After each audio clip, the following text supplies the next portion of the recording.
Welcome to the show. Thank you for having me. I am super excited to have you on the show for a million reasons. One of which is whenever I have one guy that comes up from 10 different friends, it's always like, why have we not met each other yet? But the timing, I think, is just perfect now. So absolutely, I'd agree. Thanks for taking the time to do this. Yeah, it's great. It's great to see you. By the way, it's a great jacket. I was noticing on your Instagram that you've been doing a little bit more in the way of conscious shopping, like really dialing in the look. And I want to say it's working. I got to tell you, look, here's the deal. I was in LA for the last couple of years, and I spend most of my time in LA in pajamas. You know, let's be honest, right? It's sure. Like I got the sweats that I go to coffee with in the morning, the sweats I go to the gym with, but they're different. The ones I go out to dinner with, you know what I mean? The weekend sweats. Yep. It doesn't fly here. Like you don't see anybody in sweats. If you do, they're like a block away from the gym. So I had to get the Italian 101 play school kit and try and step into this world. But listen, you're doing it. There's so many different roads I can go down, and generally when I do these interviews, what I try and do is begin in areas that I have an interest in. So the first one is, what is, and this may not be something that is in your wheelhouse at all, but I know your name comes from a prominent figure within the Baha'i faith. It's one of those religions where I know nothing about, but I've heard about it. Like, tell me from your perspective, what is this religion? How did you wind up with this name from this prominent figure in that religion? Well, I won't go in too deep with it, but I will say it's one of those religions that's not very dogmatic. So they're very accepting and celebrating of every religion. And really, they're promoting love and being that love in action in the world. So that's the high level of it. And then my mom happened to be in the Baha'i faith when she had me. So she named me after this guy, Quddus, who was one of the first disciples of the Jesus of the Baha'i faith, which is a guy named Baha'u'llah. And so Quddus was a really prominent supporter of Baha'u'llah when no one else was at the party. You know what I mean? He was like the first guy, like, I got it. I'm with you, the number one supporter. And so Quddus was a really prominent figure from that perspective. But you're not currently in the religion. Your mom is no longer in the religion. This is something that just correct. You just got named it. Correct. Well, the thing is, the name is actually one of the 99 names of Allah. So it transcends the Baha'i faith, and it means the most holy, or otherwise known as a man of peace. So regardless of whether I'm in the Baha'i faith or not, it works. It's like my North Star. You know what I mean? Well, listen, this comes down to these, this sort of like, Shakespeare, what's in the name thing. Did this name sort of dictate how you wound up in your life? I mean, this is what we're going to get into that, but I want to let people know sort of your chronology a little bit. So you had a passion for music early on, and through a series of events, you found yourself walking into MTV. And, you've said that there was a bit of imposter syndrome that was going on for you back at that time.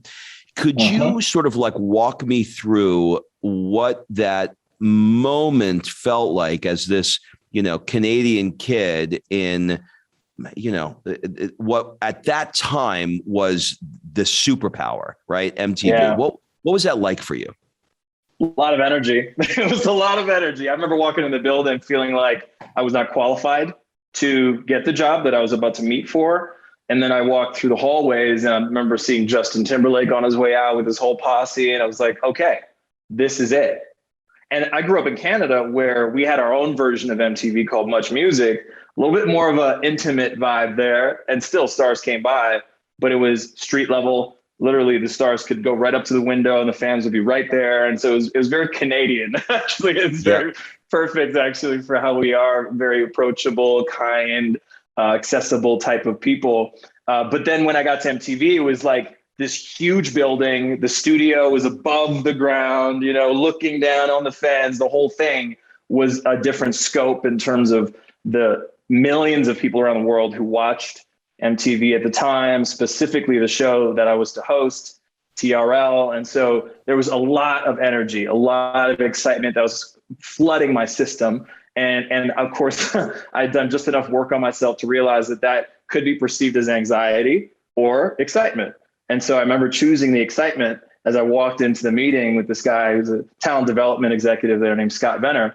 Now he's gone on to be this incredible guy. Goes by Broke Mogul. He's got a show with Pharrell on Apple and the whole thing. So he's gone from behind the scenes to in front of the scenes.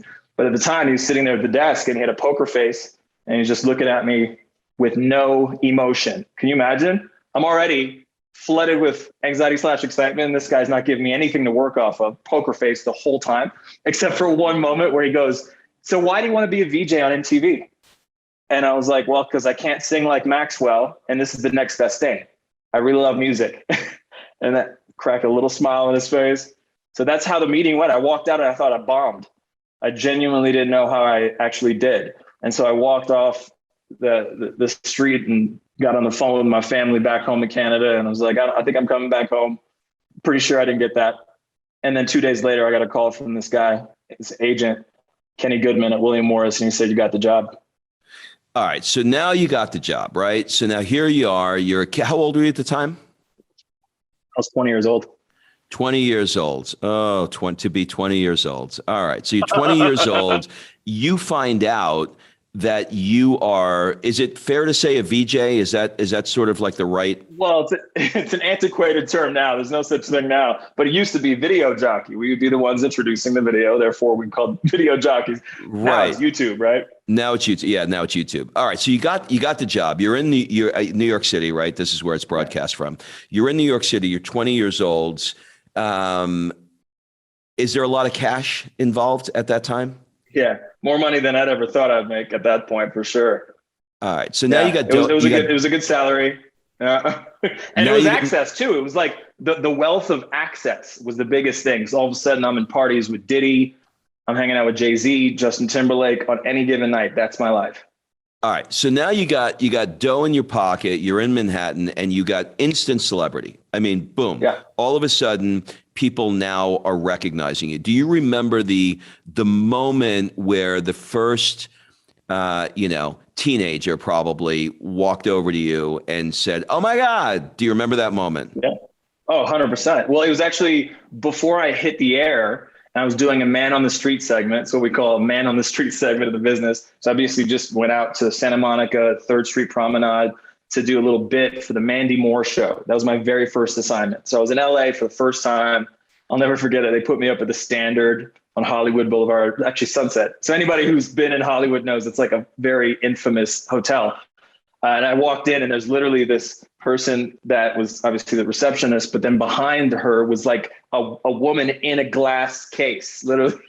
So it's like, anyway, that's the hotel that I'm in. We go to the assignment out in Santa Monica. I'm on the street interviewing fans about this thing, like a bit, and so that was my first time holding the microphone that said MTV on it. And I'll never forget, everybody who walked by was like looking at me as if I was special just inherently because I had the microphone in my hand.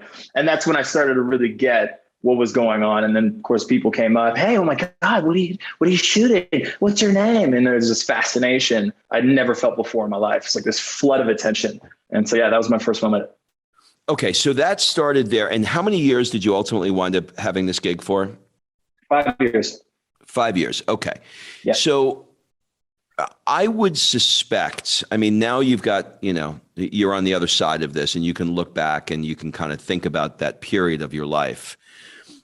Do you look back on that period of your life as those were the days, or do you look back on where you are now and say, these are the days? It's a bit of a mixture. I mean, I think there's something about the past that is always dynamic in the way that we could always look back in the rearview mirror and wonder, what if I made this choice? What if I'd made this choice? And I think I've transformed enough of the moments in my perception and experienced the upside of some of those debatable choices to reorient some of the regret that I had. And then now I look at it and I say, wow, if I didn't play it like I played it, I wouldn't be where I am now.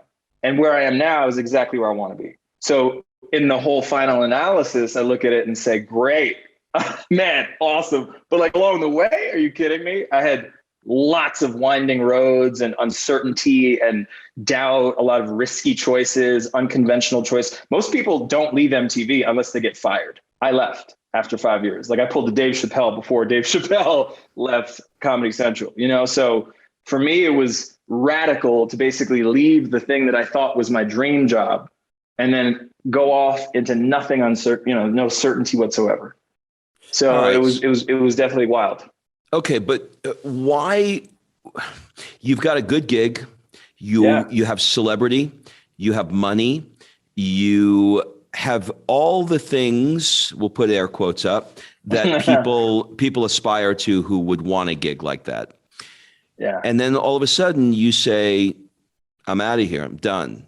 Take me back to that moment where you went, "No, I'm not gonna renew the contract. I'm not doing another thing." Mm-hmm. Well, I think I probably need to start with how I got the job in the first place, because how I got the job was in a moment where I'd come off a really powerful self-development experience combined with reading a book called Conversations with God, which is this day my favorite book. Yeah. One, two, or three. One. I still haven't gotten to 2 or 3, but the first one did it for me. It's like, by the way, it's like The Godfather. 1 and 2 were amazing, but three never happens. Totally.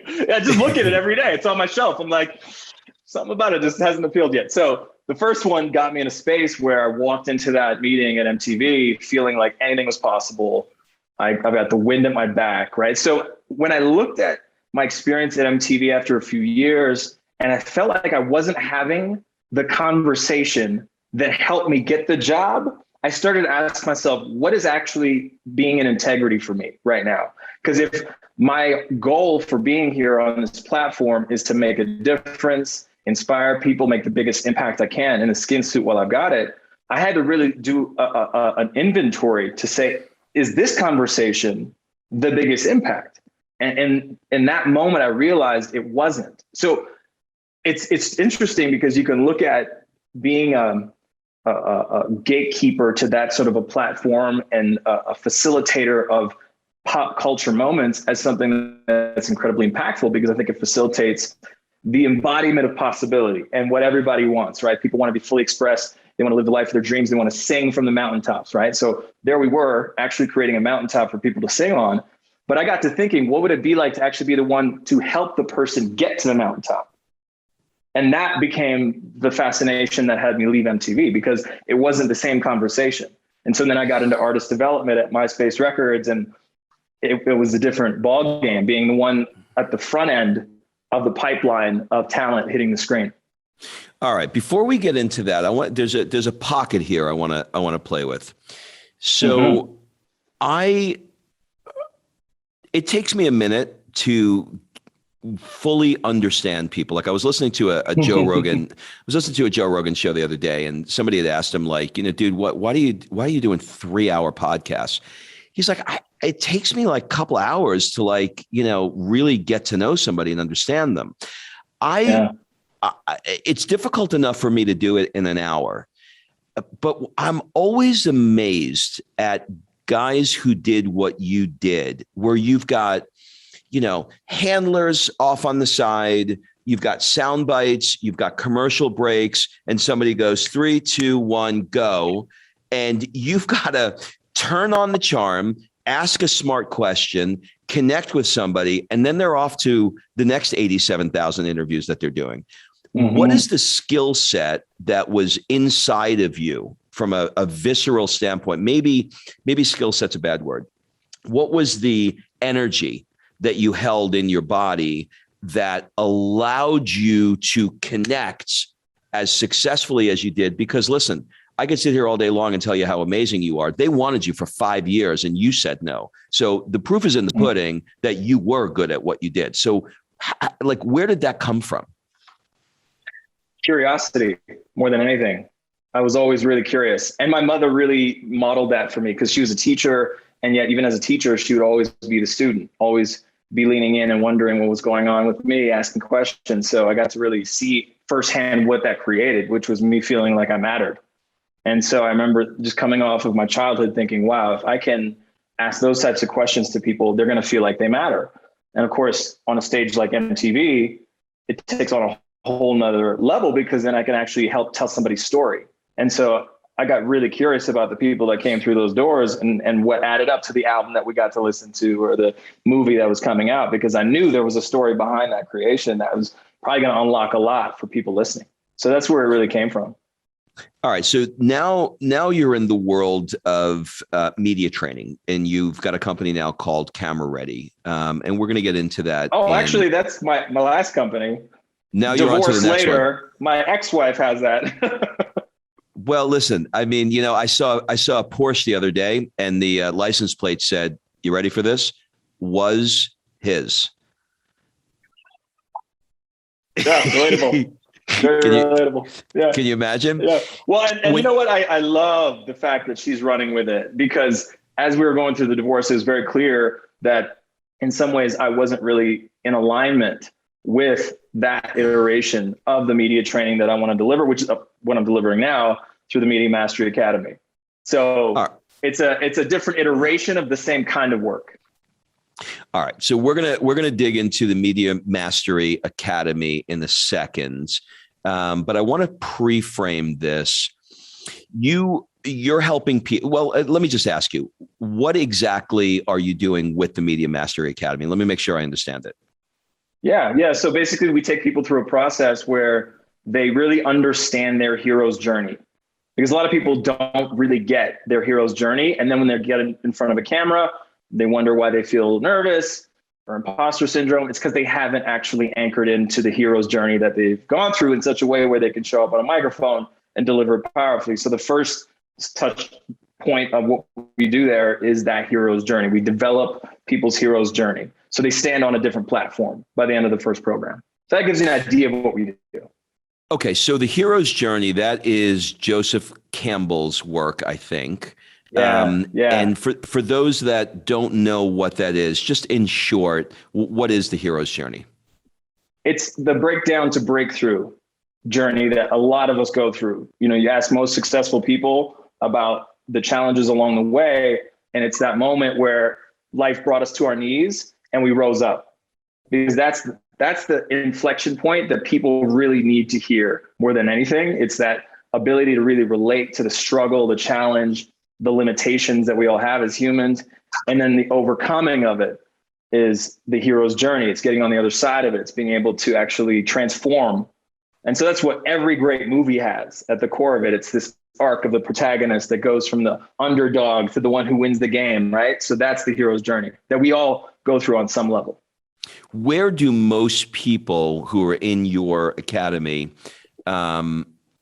miss this? Where like, what is the thing that you always spot with them where you're like, you're making the same mistake that everybody makes. You're not identifying where you've broken down. You're trying to gloss over it. You're trying to cover it up, but actually that's your power. So walk me through, like, who's the person that's right for this? Most people have too much shame still around that moment where they were brought to their knees to actually use it as a powerful story.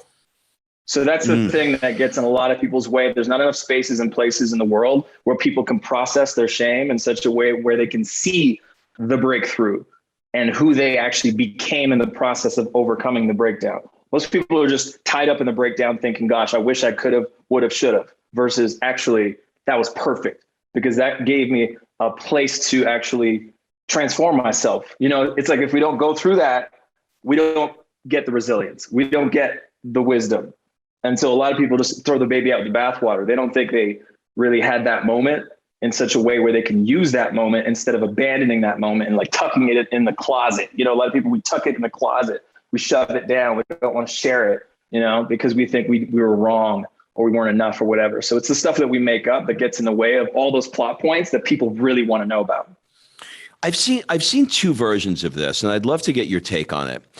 There's the one version, and we'll use Instagram because that's sort of like what we all have in common here, right?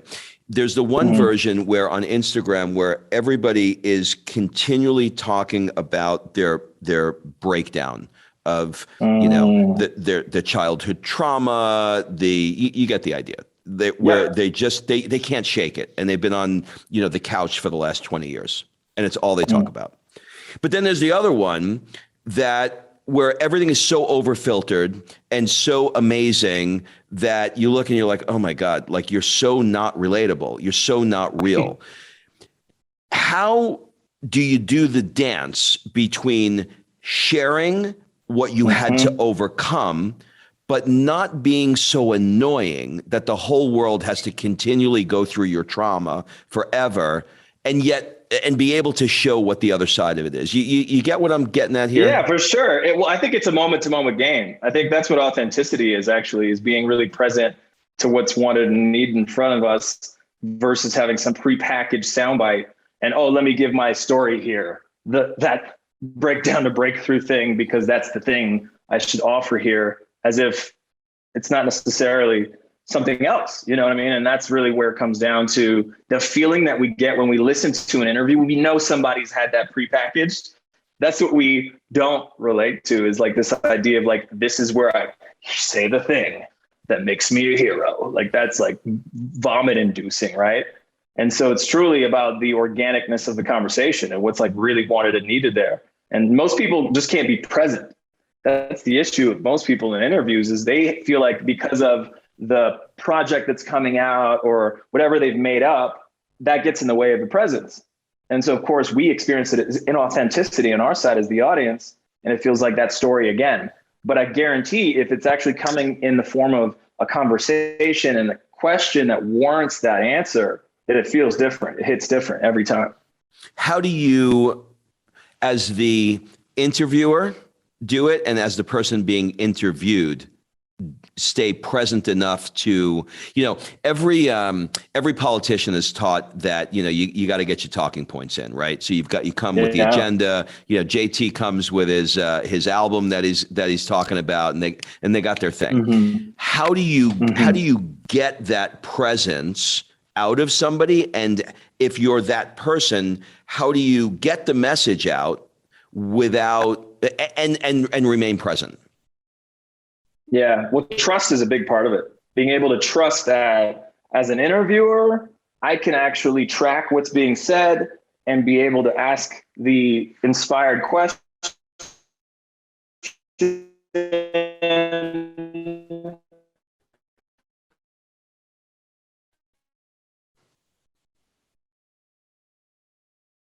It's like our ability to be present with the wave versus try to control it or think we know where the wave's supposed to go. So it's very much like that. So if you can get that in your body, if you can get that muscle memory of being able to surf a wave with someone, then it's like a point of no return. It's like, when it feels good in an interview where you're flowing, you're going with it. You're not like attached to where you thought the conversation would go, right? So as the interviewer, that's the game, right? But as an interviewee, it's actually surrendering to the curiosity of the interviewer and not, again, being attached to the agenda, and because that's, I have many guests came by TRL and you could tell they were not in relationship with what I, as the interviewer representing the people, was actually curious about. And they're going off on their promo thing. And we're like, whoa, not even relatable at all. Not going to buy the album. And that's how it happens. And so people wonder, why did the album not fly off the shelf? Because you weren't present with the gateway of the curiosity for the people.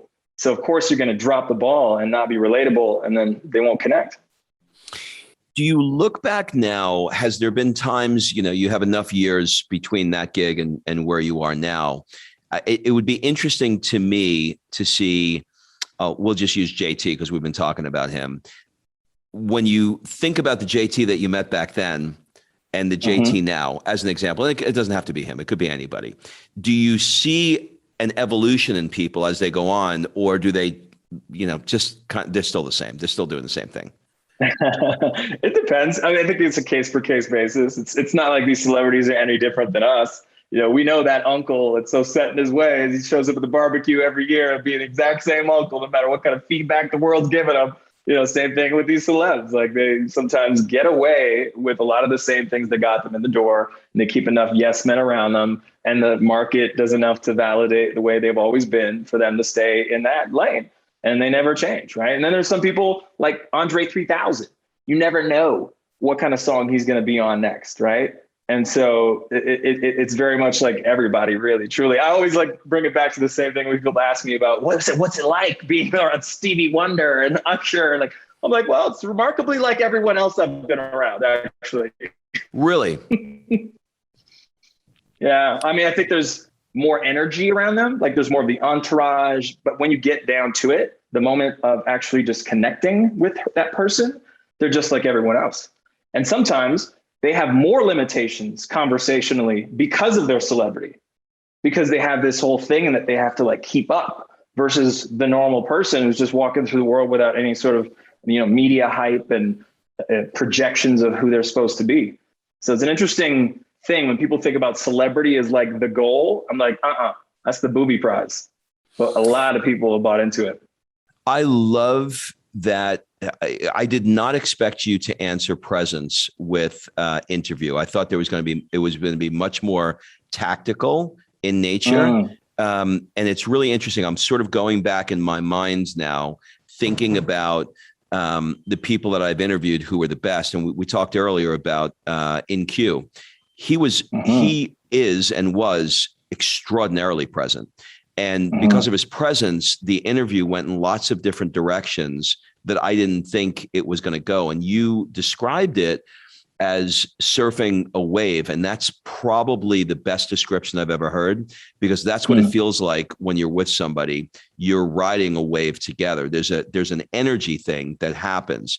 So how do you teach people to be present? In other words, are there some specific strategies that you have where you recommend meditation, where you recommend journaling? Like if you get granular on this, I know it sounds crazy because all you have to do is just be present, but we're not. We're distracted. We've got dings and bells and this and that. You know what I mean? Like, how do you teach people to do something as simple as presence? Yeah, I love that you're referencing the technology, because that's actually the easiest part of the distraction. So much of it just happens in our minds, right? Oh my gosh. So the fact is we got to acknowledge what gets in the way of presence first, which is all of the stuff like the baggage or the projected ideas of what's this supposed to be. And then, so that's the work we do around the hero's journey, first and foremost, for people to be really present to who they are in the matter. Because sometimes people go on automatic pilot and they don't really come in to the interview owning who they are. And so they're in this interview not necessarily bringing the fullness that they could bring had they done that inventory.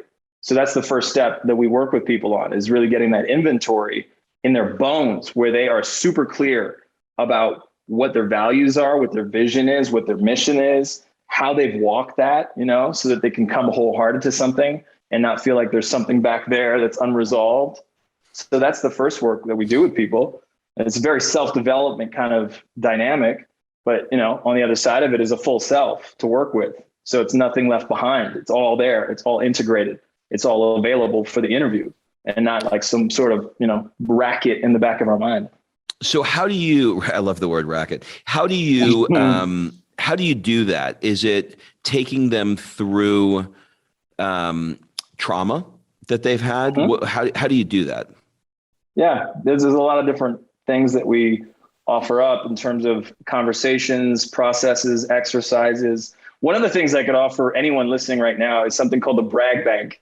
And so it doesn't go into the trauma place, but this is more about really owning your greatness, owning the path that you've walked, so that, again, you're really walking with your head held high. There's not some part of you that's still in some level of shame around whatever you did when you're 11 or whatever you did with 23, whatever it is, that you're really integrating all of the lessons, the wisdom, because then it's going to be a whole different you that shows up. So this process is called the brag bank. So if you can just pull out a pen and pad right now and actually give yourself some time, even put this on pause. It's the more important that you do this exercise that you listen to this interview. This is how important this is for most people. Take out a pen and pad, write down all the things you've accomplished in your life and leave nothing not acknowledged. So if it's you made the basketball team when you're in grade 9, if it's you walked up to Becky and you got that date when you're 17 and because you felt that way, you would have regretted it. If not, you turned Becky into your wife. then you got the job that you always wanted and you did a great job and you got that promotion, whatever it is, right? Like take account of all the things that make you you, that give you potentially a differentiator from someone else. And then as you actually write that down, take account of that, it alchemizes into a platform that's really present, right? Because a lot of people don't do this stuff. You know, the journaling thing, it's available to everybody all the time. And yet what percentage of the population do you think actually does that work? Not many. Yeah.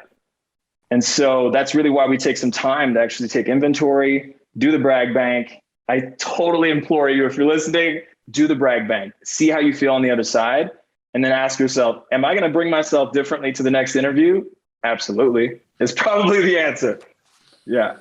You did a TED Talk a while ago called Confessions of a Recovering Influencer, right? Which we've changed. We've changed the title a few times. Oh, you have? You have? Yeah, the organizer is a friend. This doesn't happen with most TED Talks, but we just looked at it again and again because we do this work constantly in the academy with people talking about titles or whatnot. So we have a very high standard, and the whole process leading into the TED Talk was kind of rushed for me. I actually got called the month before the TED Talk. And so to admit what my process was, I really felt like I got on that stage and I let my heart out, and it was exactly the talk I wanted to give. But when I think about the messaging around it, we didn't have it dialed in yet in terms of like that top line title. So it took us a couple months. You'll see a new version out any minute now. We're actually re-uploading. Do you remember the new name? Yeah. So the new name, well, it's very, very TED, right? Because we got to think about, like, to title something effectively, you got to really think about the ocean you're swimming in. And with the first one, the Confessions of a Recovering Influencer, I mean, that would make a great memoir, a great comedic memoir. But as far as TED, an educational platform, we're going with how to master your social media. It's great. It's great. The how to is simple, clear. I got it. I know exactly what you want me to do. Exactly. Okay. So you study improv, and I believe that you study that at the Groundlings. Is that right? I did a bit at the Groundlings. Yep. You did. Okay. What does studying improv, or has studying improv, done for you? Oh, well, the biggest thing coming out of that was this idea of being in the yes and, so whatever's said, instead of sort of negating it, diminishing it, which we do sometimes, or, not necessarily going with it, being attached to what it is we thought we wanted to say. So if we're present, if we're going with it, and we're being in the, ooh, you said that, so yes. And here's another thought based on what you said. It's a whole different arc, right? That's where the wave comes and you surf it versus, falling under the wave, because you're not in the yes and. If you're in the yes and, you're like embracing, accepting it. You're catching the ball and you're running with whatever's said. I just got it. You have to be present to play that game. Yeah. Because you don't know what the hell's coming at you. Totally. Presence is the portal. Really, really, presence is the portal. That may be the name of this podcast. That was really good. All right, so we're gonna dip around into some random weird personal questions about you. Just roll with it. I know you're gonna be. This is gonna be fun for you. What do people often get wrong about you? I think a lot of people think I've got all my stuff together, and I don't. I mean, if you saw my closet and the clothes all over, got a hot mess behind the scenes. But if you really want to know somebody, walk in their closet, you'll know what's going on. I got it. Exactly. Yeah. What is one thing that you've not gotten to in your life, but if you don't get to this, you're going to have a lot of regret? What a powerful question. The book. I've got a lot of stories with a heck of a lot of lessons there that I know it took me a while to learn, which is part of why it's delayed, is really for me to integrate the lesson so that there is that arc. I think in some ways, like, I've been in the third act lately, therefore I've felt a little resistance around writing it, but it's time. So that's really on deck. What are some things that you're currently doing, but you don't really love? You're doing them, but you don't love it, and you would prefer to do less of it? Whew. That might be not the question for this guy, because I've really curated my life in such a way where I only do what I love and what I'm passionate about. So it's a great answer. I mean, if there's a struggle there, to come up with something, that tells me you're pretty clear that you want to only do the shit that you want to do. So yeah, I love it took that. a lot to get here, I will say. I mean, the road here was really tough, but I'm very happy with the design. I like that. What new behavior or habit has most improved your life? I would say my morning routine. It's pretty non-negotiable at this point. So I get up, I meditate, I move, I go outside. I'll even dance in the park sometimes. I'm that guy who's like dancing in the park. I really move my body, get some energy going, have a good smoothie. Things like that really set me up to win. So that morning routine has really leveled up my life in a major way. What's an unusual or even absurd thing that you love? You know, people are like, God, that's weird, but he loves it. What comes to mind when I say that? Well, there's nothing I love more than 90s hip hop. And I probably will never change my opinion that is the golden era of hip hop. And all these people rapping right now, like they can try, they can do it. They, whatever that is, they call it. But I call 90s hip hop real hip hop.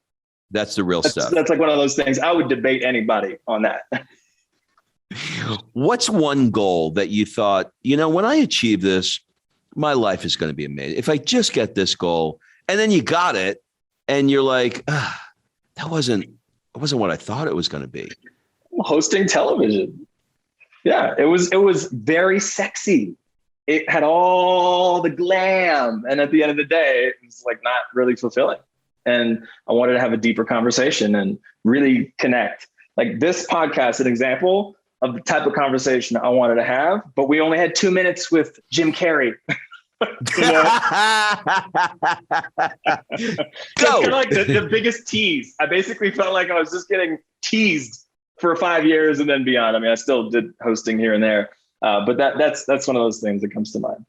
If you could spend 1 month anywhere in the world, where would it be and why? Oh man, you're hitting my heartstring now. I've been thinking about my dad a lot, and he's getting older, and he lives in Montreal, Canada, and this whole pandemic's been making it challenging to visit him. So I would just love to go and spend the month with my dad. I've done, God, I think I'm on 400 times asking that question, and nobody's ever said that. That's really, really good. Do you know Jesse Itzler? Heard the name, not that familiar though. All right, so he started NetJets, and he's married to Sarah Blakely, who started Spanx, blah blah blah. Yep. And he said, how old's your parents? And I said, 75. He said, okay. The average lifespan, let's say, is 80 years. How often do you see him? Twice a year. Okay, so you have 10 more times left that you're going to see your parent. And I went, whoa. He said, let's do another one. How old are you? 55. Well, the average person lives to 80.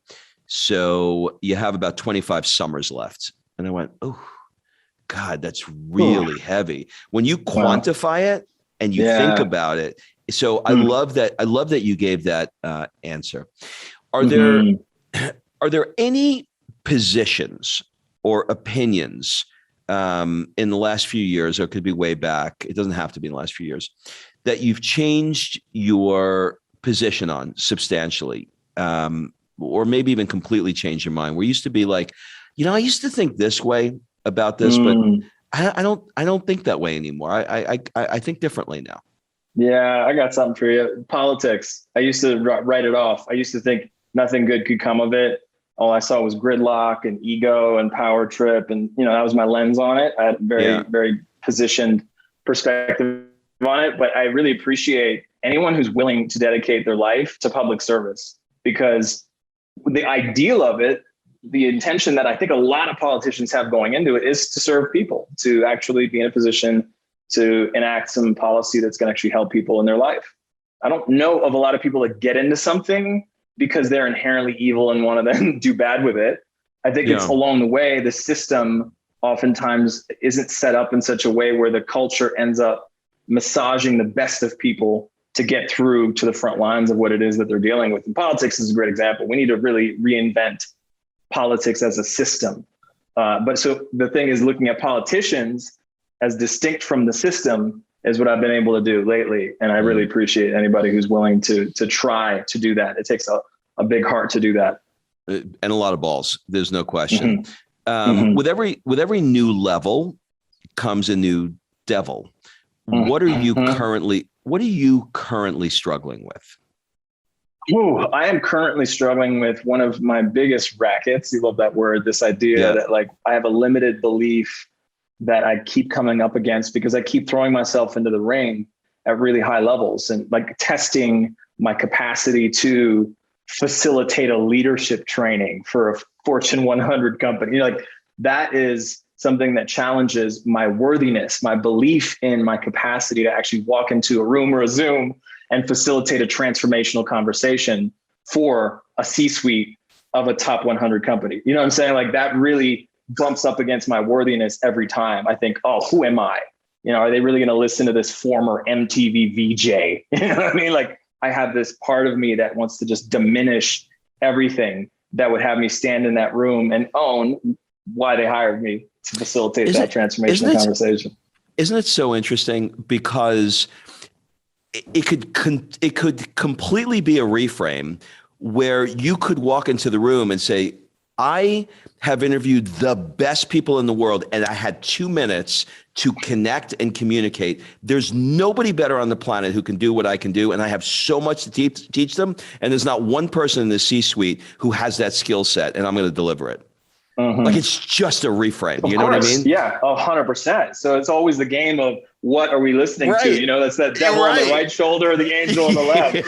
They're always dancing. They always want my attention.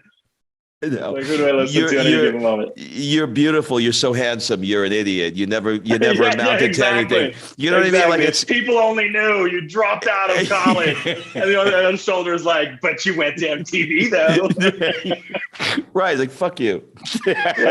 No, for sure. And that's the thing. It's like I think until I walked into a self-development experience and heard other people grappling with this stuff, I really thought I was crazy. I thought I was like, my shit. I was alone in this awful vacuum of my mind that wanted to have this duality at all times. But that's the human condition.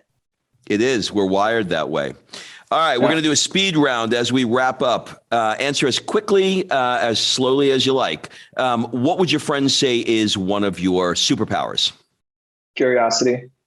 What keeps I'm you always up the guy asking all the questions. Well, we switched that today. What keeps you up at night? Excitement. I feel really excited about what I'm up to, and I think about all the ideas that I want to execute on. Do you collect anything, or have you ever collected anything? Big books. Not that I read them all, but I definitely collect a lot. Yeah, I know. Believe me. I got a similar situation. What do people never ask you, but you wish they did? I mean, everybody's asking you about TRL, right? That's your thing. But what do people never ask you? They never ask me about this. I don't think people ask me a lot about my divorce because they feel like maybe there's some touchiness, some triggers that they're going to step on.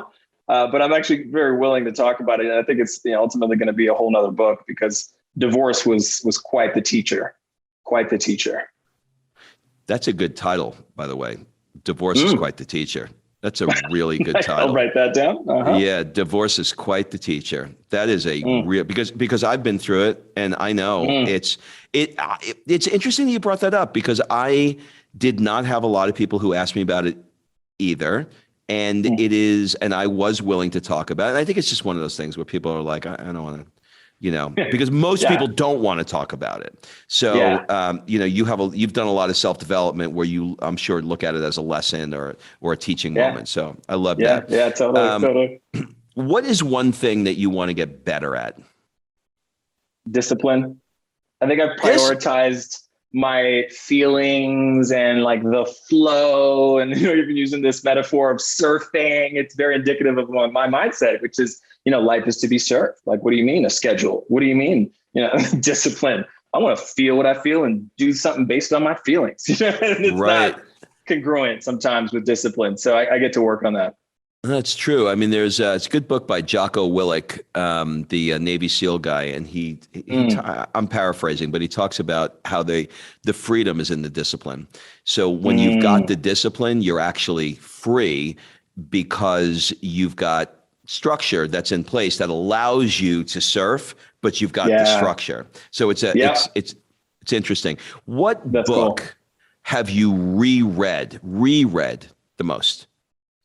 Conversations with God, book one. I've read that probably a handful of times, and each time it hits so deep. It covers everything at the depth, like the most fundamental level that I want to think about things is in that book.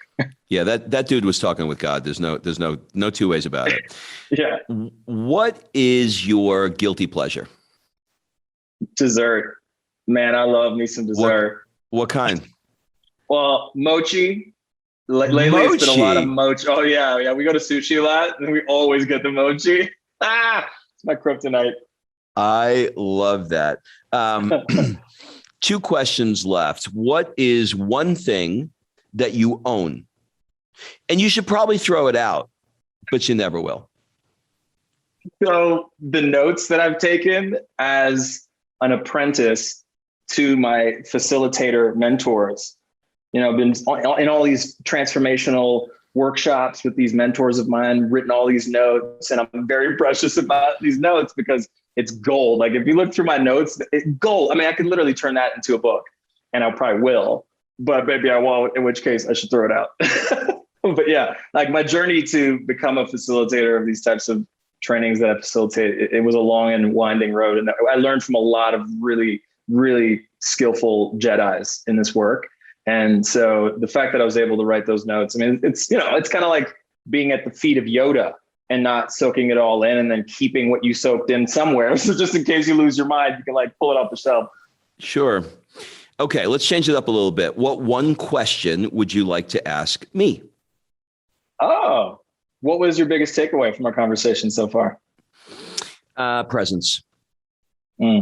Presence, because listen, I'm preaching to the choir here, but as an interviewer, you said something that was really interesting, because my immediate reaction to when you said presence was, well, how the hell am I supposed to keep everything in my head and think about the next question and remember where we were and be in the moments? But then you immediately said it's your job to keep track of it. So the skill set to be present with somebody, keep track of the conversation, and ask an in the moment question isn't easy to do. I'll give you an example. I just listened to, do you like listening to Joe Rogan's podcast? Have you ever listened to it? Yeah, once in a while. Mm-hmm. Okay. So he just interviewed Sanjay Gupta, right? The medical expert. I love that conversation. Did you hear that? Yeah, great one. He had him in a headlock and he was pounding, right? Not letting go. And then he was open and loving and sipping bourbon that he brought, getting him a little liquored up.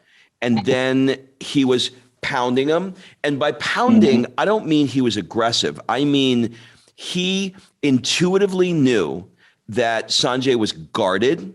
He was not being real, but the presence that Joe had in that moment to be able to go, no, you're not getting out of this.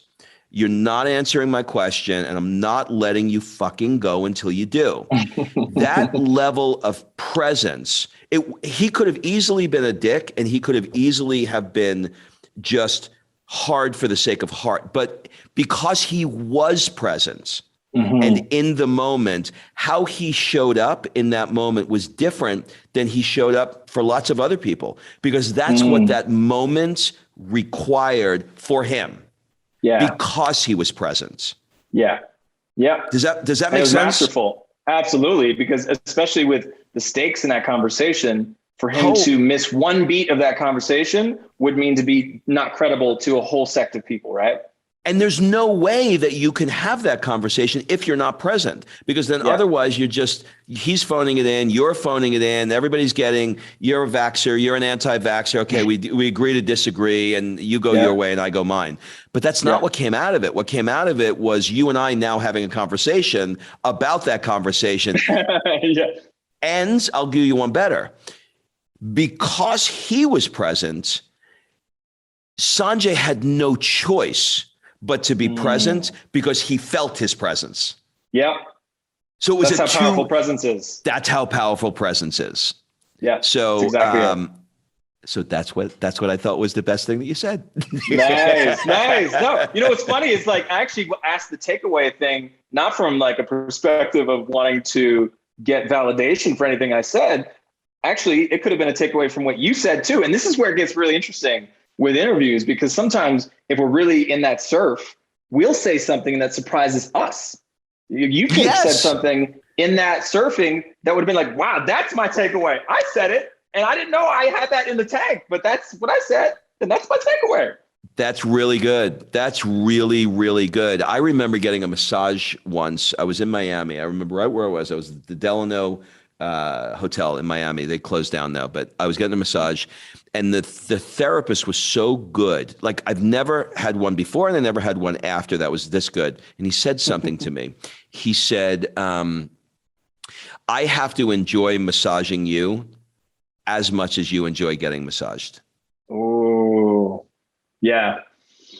That's huge. That's huge. Well, that's how I feel with coaching people, because when I'm coaching someone, I get to be in the conversation too for what I'm grappling with, which is what we're all grappling with around this stuff. And so like coaching myself at the same time, it's super valuable to be in that like giving and taking, you know, it's that full circle conversation. Well, look, there's no doubt in my mind that MTV loved you. My friends love you. I love you. There's a lot of love all the way from Italy. I'm shooting love at you. You were incredible. This was a great, great interview. I knew it would be. Do you have any final words, suggestions, or an ask for the people that are listening? Oh, well, my only ask is that if something in this conversation stirred your soul about owning your voice, sharing your story, making the difference that you know you probably could make if you were to actually do a podcast or get on that TED stage or whatever it is, do it. Do it. Because there's somebody in the world that needs to hear what you have to say. Not what I have to say, but what you have to say. That's my ask, is you honor that part of your soul right now that's fired up, stirred up. Do it. Get on the mic. Dude, I love it. Thanks again for being on the show. Of course. Pleasure.